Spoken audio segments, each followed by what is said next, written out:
আল্লাহ তুমি আমার গুনাহগার উম্মতকে বাঁচাও। এই দুনিয়ার বুকে রব্বুল আলামিন সব নবীকে একটা করে দাওয়া মুস্তাজাবা দিয়েছেন, মানে যে দোয়া করলে কবুল হয়ে যায় সাথে সাথেই। দুনিয়ার সব নবীরা ওই দোয়াটা দুনিয়ায় করে ফেলেছে। বিশ্বনবী বলবেন, আল্লাহ ওই স্পেশাল দোয়াটা দুনিয়াতে করি নাই, আজকে আমি তোমার দরবারে দাঁড়িয়ে কিয়ামতের দিন ওই দোয়াটা করছি। আল্লাহ আমার যে উম্মতের হৃদয়ে যাররা পরিমাণ ঈমান আছে, আমার একটা উম্মতকেও তুমি জাহান্নামে ঢুকাতে পারবা না।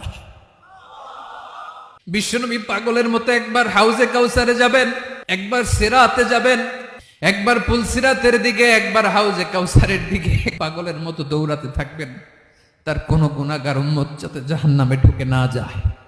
উম্মতি বিশ্বনবী আমার জন্য কাঁদবেন, আপনার জন্য কাঁদবেন, আমাদের জন্য সেদিন কেঁদে কেঁদে জাহান্নামের দরজায় দাঁড়িয়ে আমাদেরকে টেনে টেনে জান্নাতে ঢুকাবেন।